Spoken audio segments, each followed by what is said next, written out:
Welcome to the education and information on early perinatal loss structured toward ED and the PACU staff. My name's Mary Seeger Barker. I'm a clinical nurse educator within the outreach department at Methodist Women's Hospital.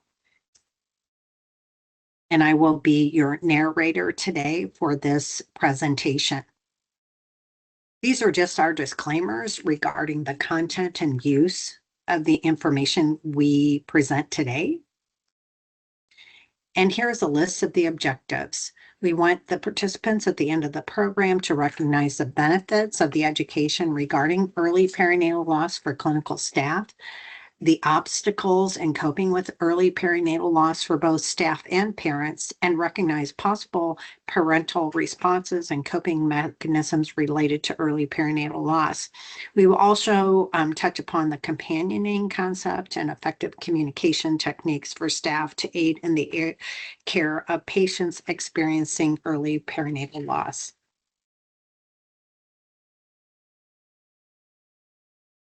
We realize as a provider of care that the content of this program may be triggering for some on different levels. At any point during this presentation, if you think the information is too much for you to handle, please exit the program and return to it when you are able. No one knows you better than you. In addition, you may find yourself questioning whether you were ever part of a negative perceived interaction due to care you gave to this type of patient and or their family. Although it is never our intent to blame or shame anyone's practice, healthcare is an ever-changing and evolving practice as more research is available. We can adjust our practices toward better outcomes for those we serve. This is a choice, not a referendum. We think the quote on this slide exhibits our thoughts on the new knowledge. I did then what I knew how to do. Now that I know better, I do better. So let us proceed throughout this program as we all begin this presentation and journey from a point of curiosity. So loss is defined as an experience in which a valued person or object can no longer be touched, heard, known, or experienced. And the value of our expectation of the loss will coincide with the significance of how the loss is experienced. There are all types of words and verbiage exchanged when dealing with perinatal bereavement, but we're going to touch upon the verbiage of loss. So the definition of bereavement is the state or fact of being bereaved or deprived of something or someone.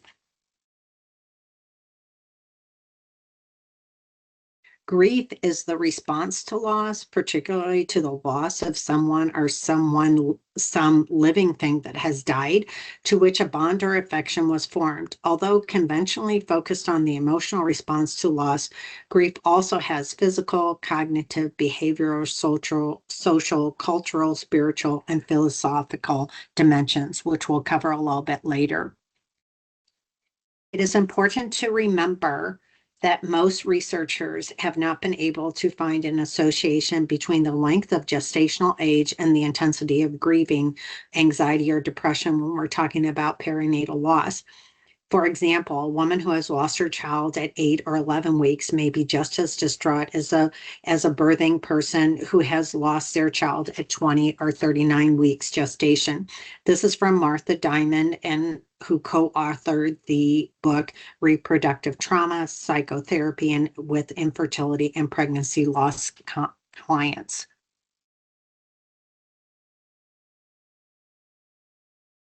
This information is from the National Perinatal Association, which establishes interdisciplinary guidelines for care of birthing parents presenting to the emergency department with pregnancy loss.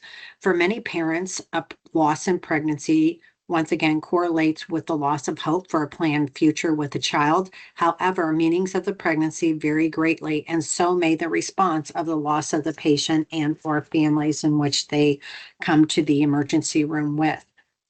The uniqueness of perinatal loss and bereavement is the assumption that birth and pregnancy are rites of passage and will go as planned or will have a positive outcome no matter what the lifestyle is of the birthing person or the family or the environment or stresses that surround them. In addition, during hospitalization stays, when the patient dies, it is at the end of care. But for perinatal bereavement, it may be the beginning of the patient's care.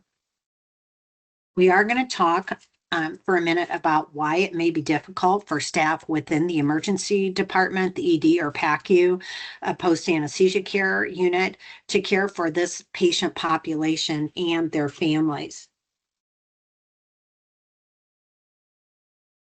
First of all, this is according to research. Nurses in the emergency room and our PACU, prioritization of patients experiencing miscarriage may be minimalized and is not due to thinking that the patients are less than, but rather due to more life-threatening conditions of other patients. For instance, you have somebody in the next bay that is experiencing chest pain and a possible heart attack, or you have a trauma that presents. And in addition, women who come to the emergency room with bleeding, they may be viewed as a low priority in the triage chain.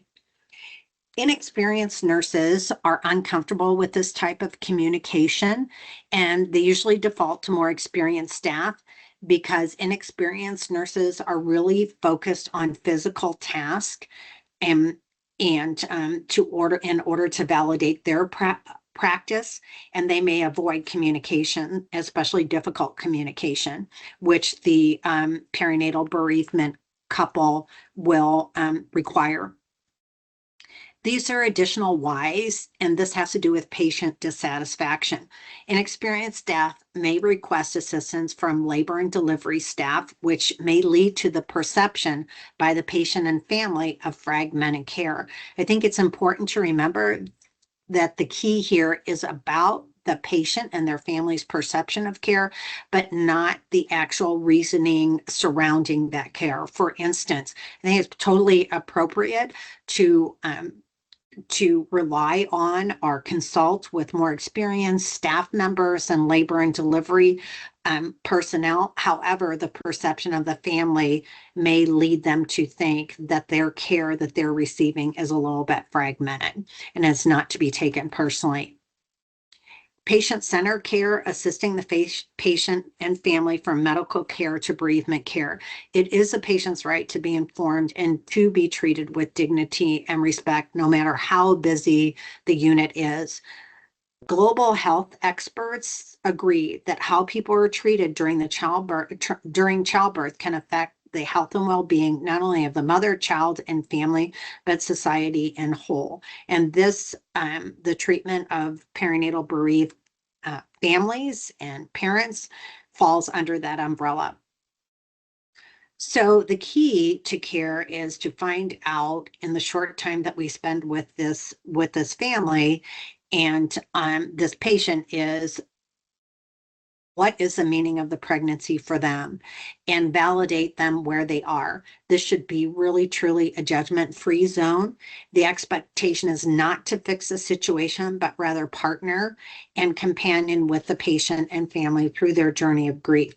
Additional whys why you as a staff member deserve education on the subject. First of all, any kind of education allows the nurses to gain knowledge and communication skills to assist with understanding early pregnancy. Mothers, newborn, and children represent the well-being of a society and its potential future. Their health needs cannot be left unmet without harming the whole of society.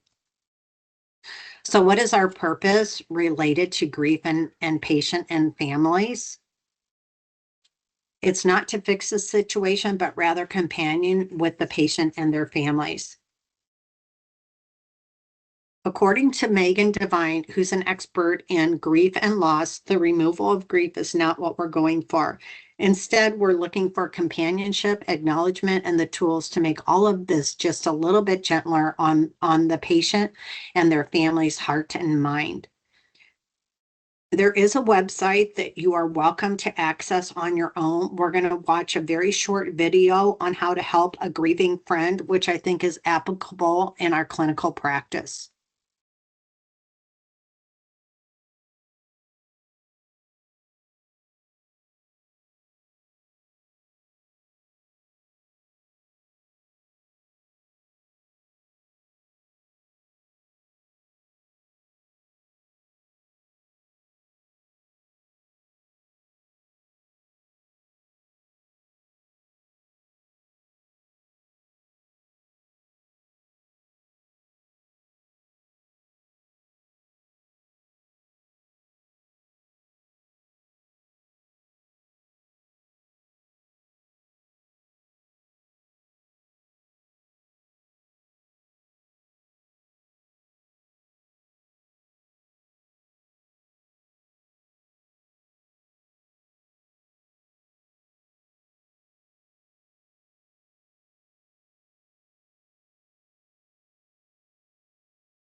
So here is the person who is grieving. This is their plan to get from point A to point B.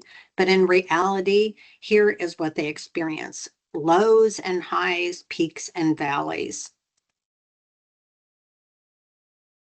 We're just going to take a minute to talk about another component of grieving, which can be related to the participant's inherent style of coping.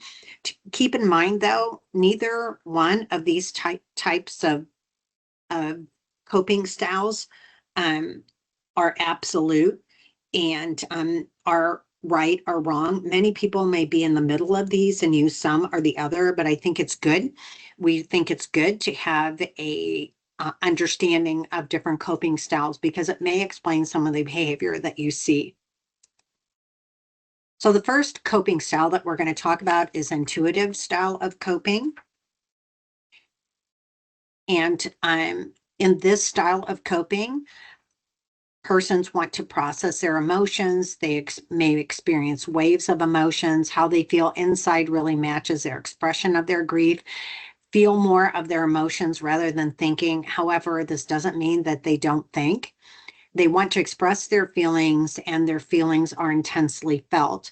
Physical exhaustion and or anxiety may occur with this, and the person may have times of confusion, difficulty concentrating, disoriented, or appear disorganized. This tends to be more women than a style of coping when we speak about gender, but it is, once again, I just want to remind everybody that it is not absolute. So intuitive styles of coping, what can we do to help with this type of coping? Assist the persons to seek out support groups, either online or in person, because they do much better with discussing, and they want someone to sit and listen to them. They may come across as being overwhelmed to others, so take the time to sit and listen, have eye contact, and make time for them. Instrumental styles of coping experience grief more physical or in cognitive ways. They express their grief in more physical or behavioral ways, and they're focused on actively responding to their grief. So doing a lot of tasks. They may be more thinking than feeling. However, it doesn't mean that they don't feel, and periods of cognitive dysfunction may occur. Generally, they're unwilling to discuss their feelings. It tends to be more men in this style of coping, but once again, just as a reminder, this is not an absolute. So what can be impactful for this type of coping? Acknowledge and validating their pain, which may be hard to do because they're not expressing their feelings. Be aware that they may use action to process grief. They are dealing with the grief, but they need to be more physical and do more actions and tasks. Remind yourself that this person may come across as being cold or removed or uncaring because they're not talking about their feelings, but they're still processing their grief. In addition to the intuitive and instrumental styles of coping, here are some examples in which you may see patients or families display their grief. Physically, the person may be hyper or underactive. They may have headaches, gestational problems. They may have chest pain, physical problems. They may be crying. Emotionally, I think it's normal for people to think, well, they're going to be sad and crying, but it can also be flipped in that they're very angry. And this can be an emotional display that can be off-sending to people that are caregivers, but it is normal within this patient population. They may feel guilt or loneliness, regret, or sometimes even another emotion that we may, as caregivers, have difficulty with is that some parents may feel some type of relief. And then we look at the social aspect of displaying of grief, and that has to do with the person being dependent on another person, or you as a caregiver. Maybe they're withdrawn, or maybe they're overly sensitive. They may be impatient while they're grieving the loss. Behaviorally, difficulty concentrating, forgetfulness, slow thinker. They may have brain fog. And if it's the birthing person displaying this brain fog, that may be really related to the pregnancy itself. And then spiritual care, anger at higher power. Maybe they have a detachment from their previous religious community. They may be searching and questioning. This is where we can involve their spiritual care person, or we can involve somebody from our organization. I would just caution you that if you are involving a spiritual care provider from our organization, that you lead in with, is there someone you would like to contact if they say no to be here with you?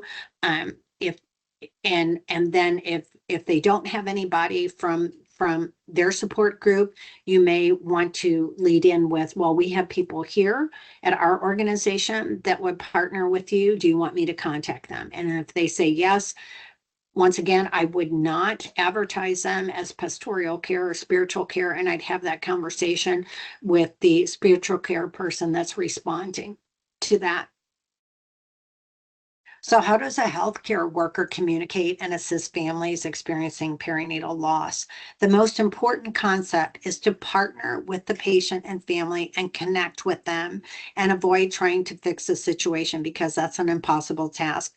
Believing that they are capable of handling the situation.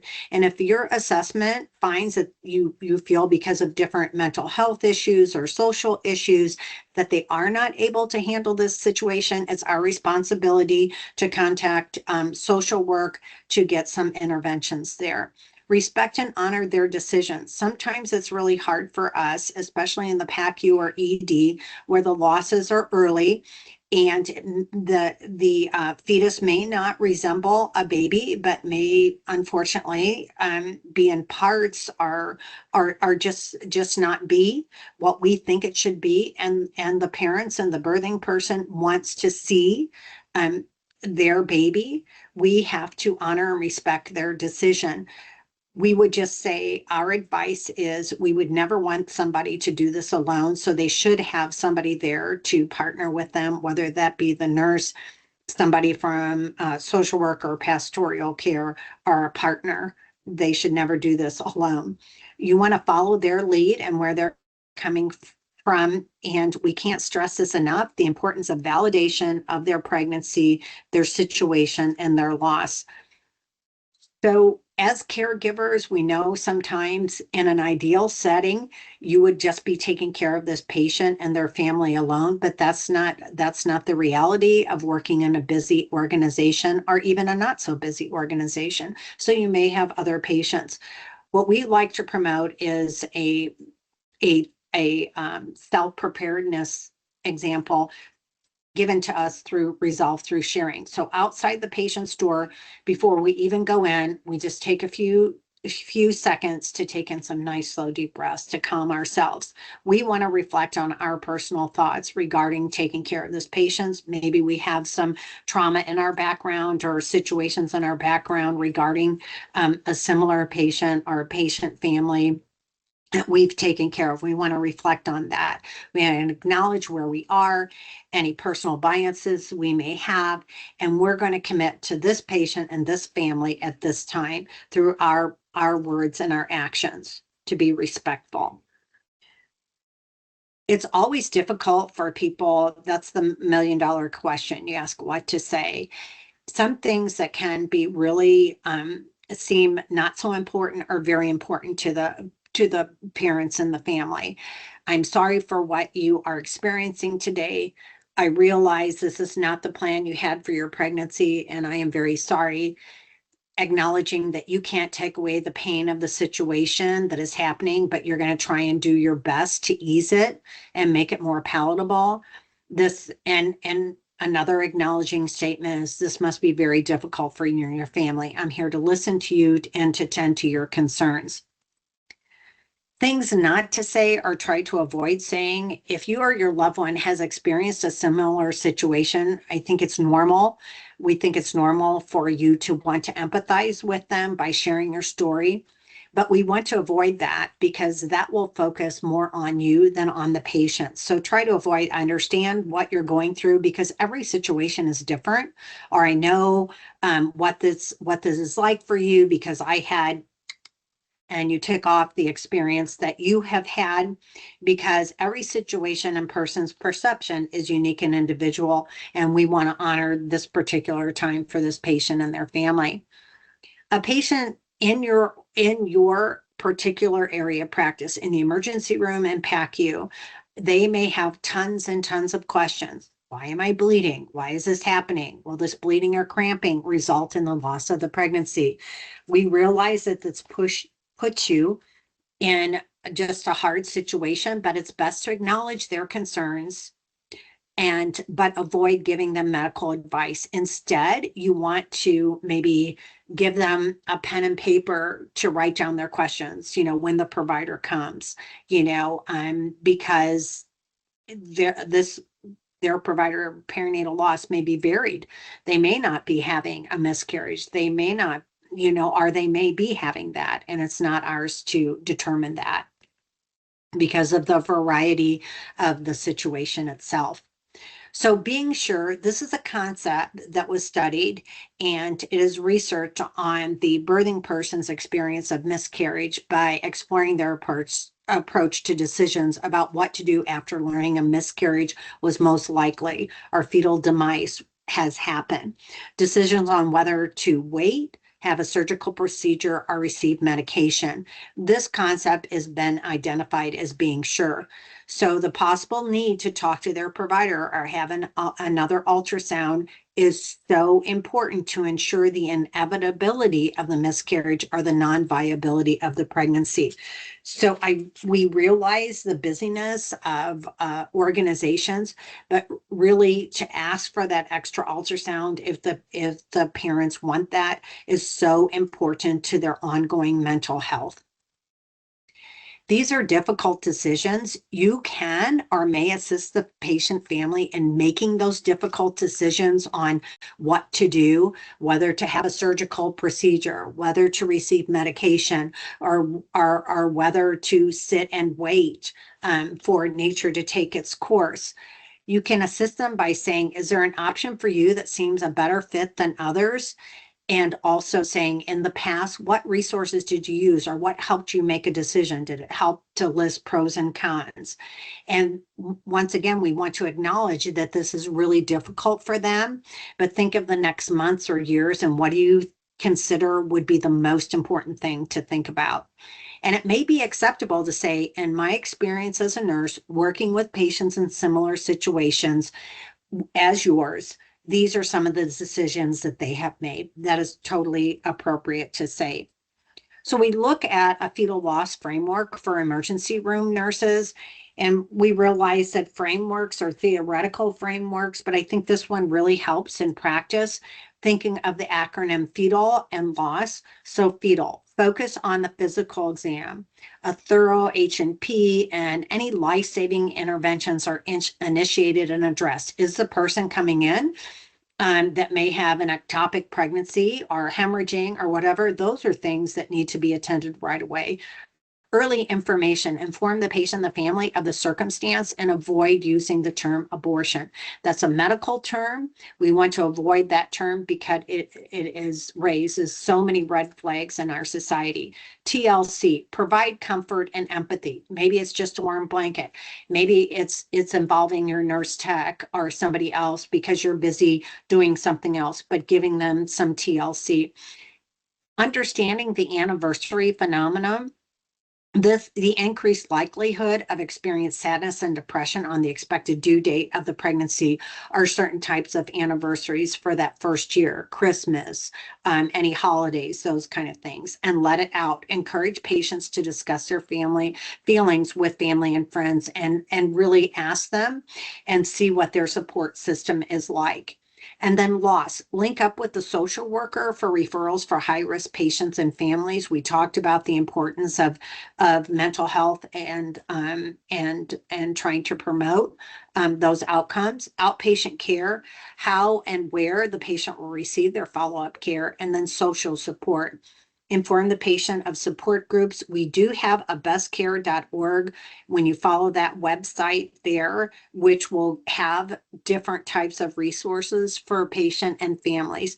And then sustain follow-up. Encourage the patient to write down their questions they may have and ask for their provider regarding the loss of this pregnancy and what are the risks of reoccurrence of miscarriage and with other pregnancies. So what if the patient and our family wants to view the baby? We've talked about or mentioned this before. These are recommendations for ED PACU nurses on seeing and showing products of conception after miscarriage. Some people will choose to see and hold the remains after miscarriage, and some will not. We want to avoid using statements such as, I don't think you should do that, or our hospital department does not allow this. Instead, the first step is to ensure the patient has adequate support during the viewing process. If they are with a partner or friend, encourage the partner or friend to be present during the viewing, but understand that the partner may have different ideas than the person. So if they don't have someone present or that partner doesn't want to be there, you could lead off with saying, I want to ensure you have support during this process. Is there someone I can call to be with you? If the birthing person says no, you could possibly say, we have hospital staff that are available. Would you mind if I contact them? If they still answer no, then respect their decision. However, as I mentioned before, if you're contacting a chaplain for assistance, try to avoid any religious references and simply advertise them as someone's there to assist in their journey. In addition, you have the conversation outside the patient's room to prepare the chaplain for what they're walking into regarding the situation. And I would just say you need to be there, or a medical person needs to be there. No patient or birthing person should do this journey alone. Knowing the actual gestational age may be beneficial in assisting the patient and their family on what to expect. The greater the gestation, the greater likelihood of products of conception looking like a baby. So here is a gestational age chart that we have in our hospital department. We've made a book regarding different gestational age. You may want to show that with your patient population just to prepare them. In addition, what to expect in early pregnancy, there may only be blood clots with some whitish tissue, approximately the size of a plum. If the pregnancy loss has occurred over a period of time, the products of conception may be decomposing. And if the pregnancy resulted in a blighted ovum, there's no fetal pole. The fetus does not develop. However, we want to remember that this is still considered a pregnancy. Careful and sensitive language that can be used really does set the tone. So, for example, I want to help you prepare for what you might see based on your history. What are you expecting your baby to look like? And then they would answer, well, I know that it's going to be small or whatever. And then you want some clarifying terms. Because your miscarriage or your loss happened so early, you usually will see some tissue that's blood or liquid. You may or may not see an actual baby.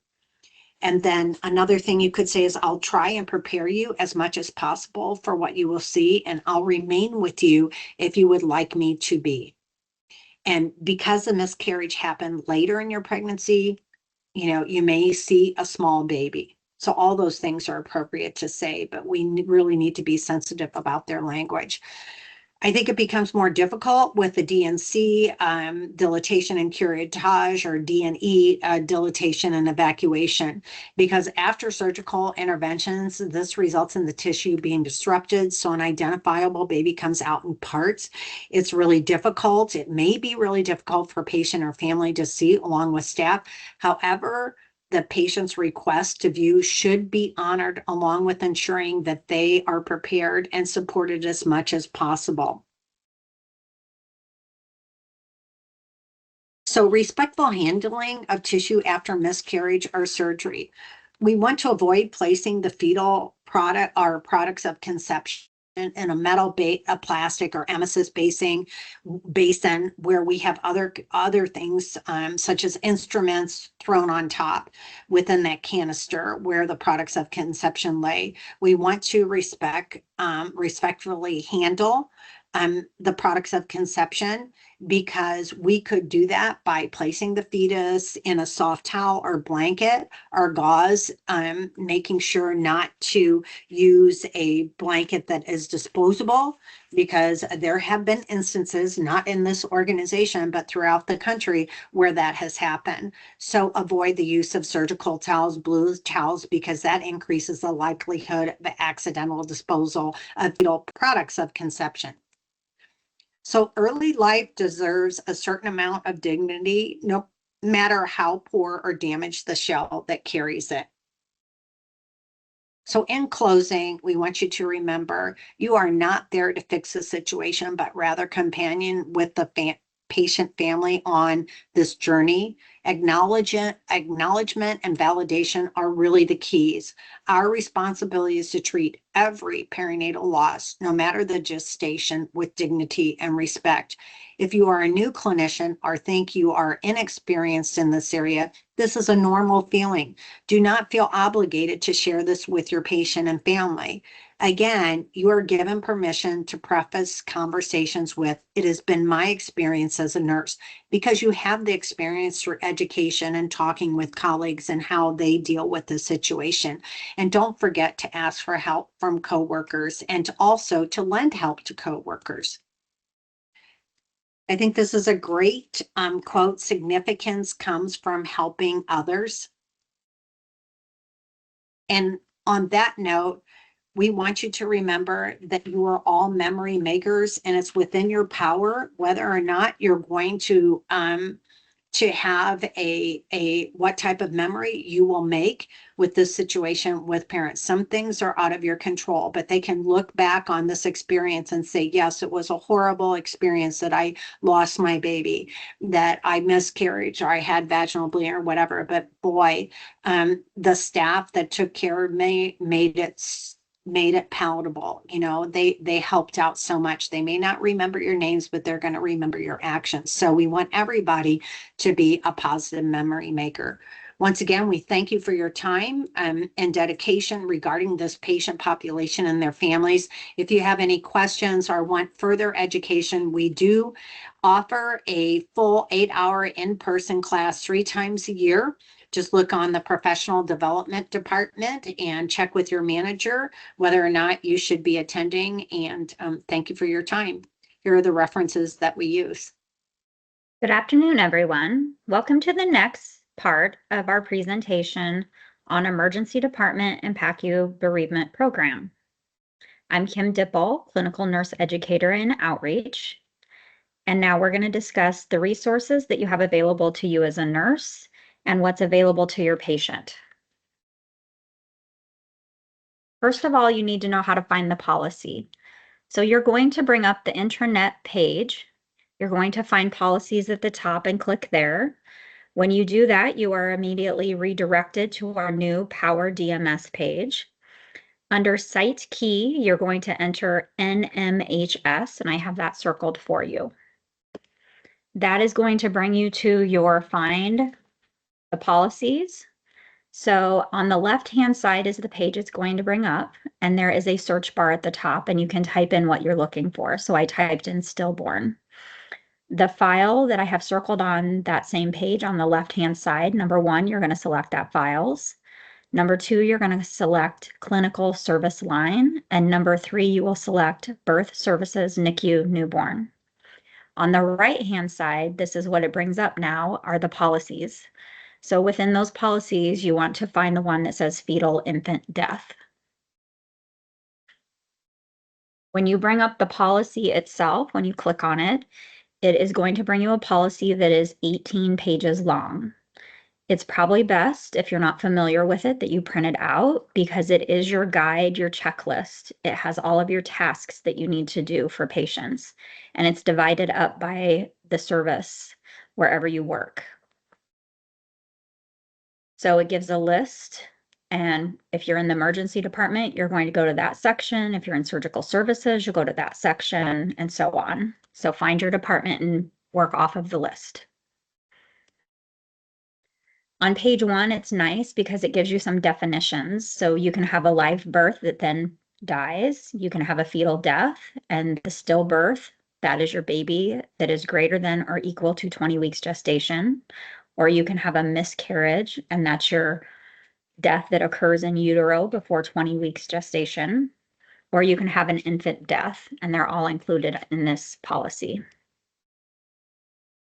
So here I'm using the example from the emergency department. I've done a screenshot from the policy. So you can see it listed out exactly what I should be doing, assess the situation and the emotional needs of my patient. So we want to look at that. We want to think about spiritual services if we need to get a chaplain involved. Then we want to be thinking about mementos for the patient. We want to be thinking about paperwork, the chain of accountability. We need to notify security. We need to think about what blood type she is, because if she is a negative blood type, she's going to need ROGAM. And then are there any testing that a provider is going to order? And then it goes through your cards that you're going to sign. Does she want to be a part of the remembrance of life? And then there's even, it continues further down. It says you can go and look at the postmortem care. So go through the policy. This is on page 4 from that same policy, and it divides up babies by gestational age. So the two that we're focusing on today, they're less than 20 weeks. So on the top box, you can see it's less than equal to 12 weeks, fetal death. And then I have circled, there are 4 pieces of paper that need to be filled out. Or if the baby is between 13 to 19.6 weeks and is a fetal death, then there's 5 different sheets that need to be filled out. So whatever it tells you you need for paperwork, you need to do all of those forms. So for hospital disposition, it's important that you can explain to the patient what options they have when it comes to their baby. So a hospital disposition can be chosen for any miscarriage or stillborn baby of any gestational age. Methodist then makes the arrangements for the cremation, but they do not return any of those ashes to the family, and there's no charge involved. Hospital disposition cannot be used if the baby is born alive. Even if it's 17 weeks and it has a heartbeat and takes a breath, that is then a live baby that subsequently dies. And so that baby has to be sent to a funeral home for cremation. So then when we look on the right side for burial and cremation, parents can choose that also for any baby of any gestational age. They would select the funeral home that they choose to use. They would discuss with the funeral home if they want a burial or a cremation, and the family is responsible for all of those expenses involved. A lot of our funeral homes do give a discounted rate, but they would have to talk to the funeral home about that. When we talk about the hospital disposition, families may ask you, where is my baby going to be buried then? There is a communal plot, and it is over in Council Bluffs. It's at the Walnut Hill Cemetery. The remains are all buried together, and so we do not direct them to an actual plot or site. We direct them to a bench. So the parents can go there, they can sit on the bench and be close to their baby. It gives them somewhere to go and mourn. There is a postcard, and that's where this information came from with the map. It's a postcard that we have that we can give to families if they want to know where they can go to commemorate their babe. The next thing you really want to be assessing with your patients, how emotionally are they doing? Every situation is very unique to each family. So some families were so early, they didn't even know they were pregnant. Now they're bleeding and they're just hearing all of this news. Other families have gone to every extent. They've done IVF. This is their 4th loss, and they're having a really hard emotional time accepting this. When you run into those families who need additional support, think about your social work. We do have Izzy Ducey, our social worker, who is here in house, Her office hours are 9:30 to 4:30 Monday through Friday. You would call and leave her a message. She's not always available immediately to come see the patient, but if you leave her a message, she will get back to them. So you want to include the patient's name, a PIN number, and a brief scenario, and then she'll get back to them just as soon as she can. So if you work in the emergency department and you have a patient who comes in bleeding early in pregnancy, it doesn't always mean she's miscarrying. So some of the first information we're going to gather are things like ultrasounds and lab work. And while you're doing this, you need to be educating the patient, but you also need to be thinking about if this is a miscarriage and she has not seen a provider yet, maybe I can get her some pictures of baby because she doesn't have anything like that yet. So be thinking about getting those photos off of an ultrasound for her. It's important as we're doing the labs and the ultrasound that we're including the patient in all of the process so that we're letting her know what we're looking at, what we're seeing, and giving her any options that she can possibly have and the facts that she needs to be secure in making a decision. Providers should not rush patients because they want to know that they are sure of what they're doing. So the patient always wants to know, are we sure that this is what's going on? And sometimes they just need to go home and have additional follow-up tests so that they can be sure. Oftentimes, signs of bleeding and contractions and abdominal pains are ominous signs in that early pregnancy. So when they come in with those, a lot of times those patients will miscarry. But if she can go home, she may choose to do that. She may choose to do expectant management. So as long as there's no signs of infection, she can choose to wait and see if her body will pass the tissue on its own. And sometimes this can take a few weeks. Now, if she's doing heavy bleeding, she may need a surgical intervention, or she may choose to have surgical intervention because to her, it's more stressful to go home and watch and wait and not know if this is going to happen. The other treatment they often use is medication. So sometimes the body has started the process, but we can send her home with medications to help finish and get the tissue to pass. So expectant management, if she would like to go home, it is reasonable as long as she has no signs of infection and the bleeding is not significant. Then she can do repeat ultrasounds, she can do repeat labs, and that way she can be confident in the decision she's making. Oftentimes, if given up to 8 weeks, 80% of women can achieve complete expulsion. So it is an option. Now, the one thing you need to be telling patients is information if they decide to go home and they want to know what this is going to look like. So remember, before 6 weeks, it may just be a heavy menstrual cycle. Many women don't even know they're miscarrying at that point. But between 6 and 12 weeks, there is a moderate amount of discomfort and blood loss. So some women may need something for pain, some may not. But after 12 weeks, the pain is typically described as severe and very similar to that of labor. So if she is close to that 12-week mark, I would be sending her home with pain medication and explaining to her that it is going to get more uncomfortable.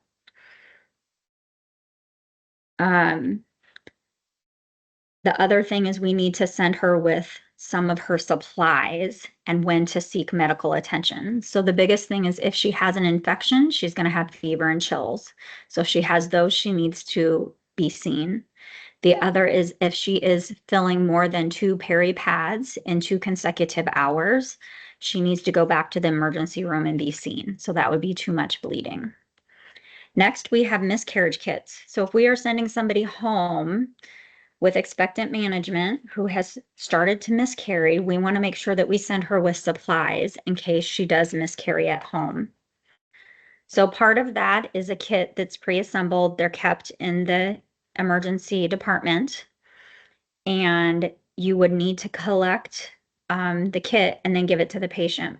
But I want you to explain to her, it has mesh underwear, it has peach peri pads. Those are the pads you want to tell her if you're filling 2 of these 2 consecutive hours to come back. There's a clear plastic peri bottle so she can clean herself if she continues to bleed. There's a blue underpad so that that can be put on her bed to protect it. And then there's a specimen container with a lid. That's the kind that fits underneath the toilet seat so that she can keep it there in case she would go to the bathroom and then pass more tissue. If she does pass tissue, she would need to call the doctor's office and then she will be advised what to do with the specimen.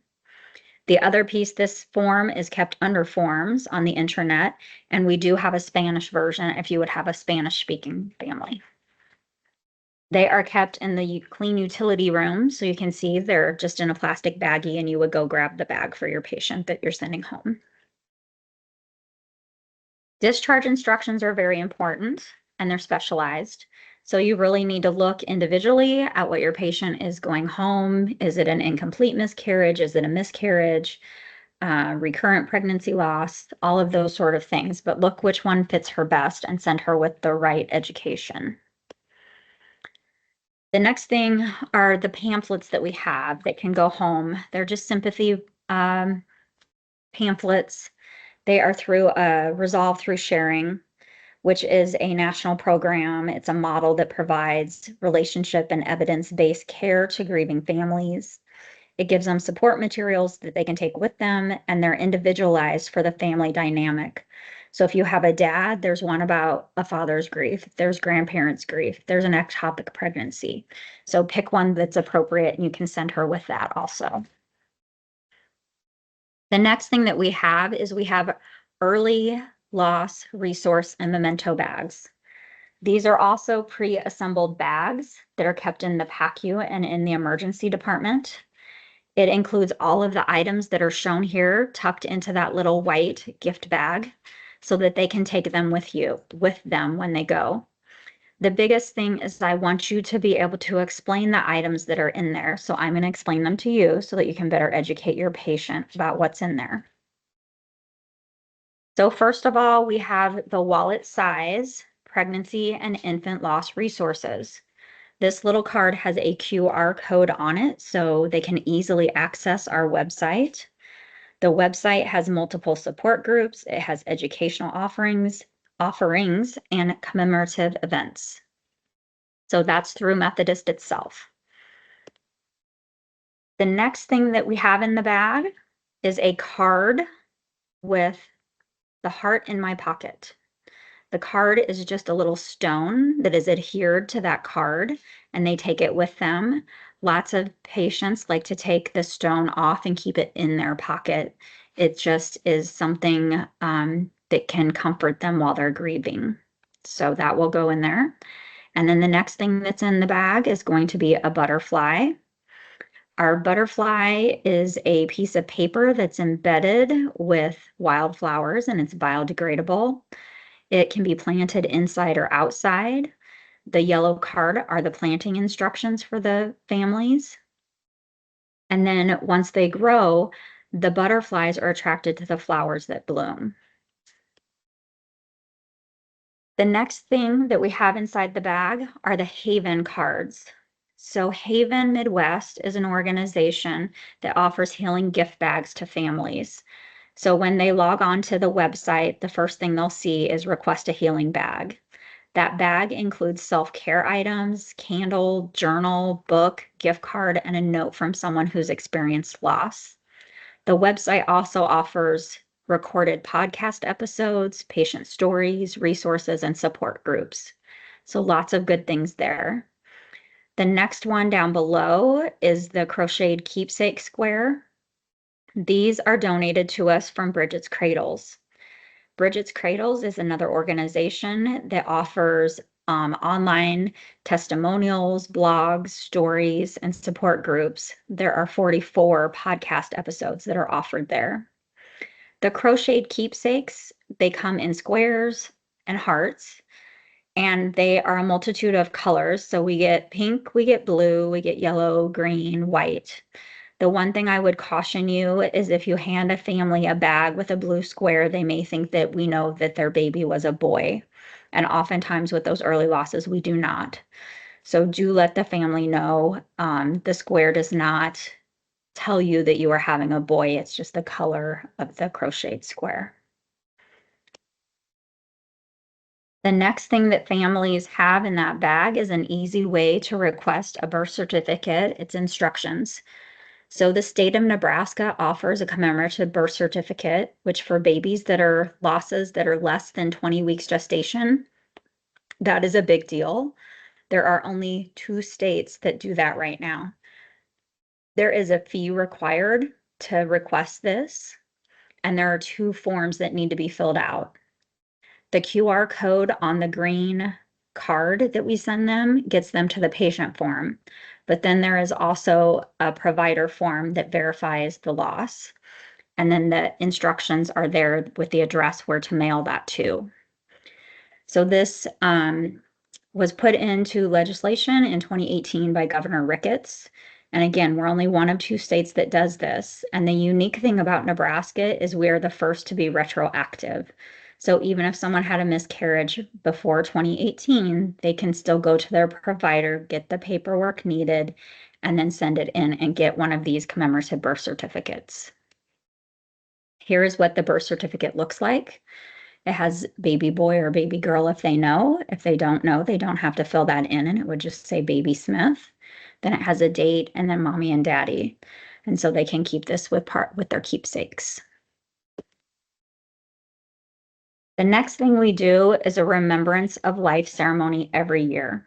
This is an annual event that's held at Turner Park. The event starts at 2 p.m. and usually lasts around an hour.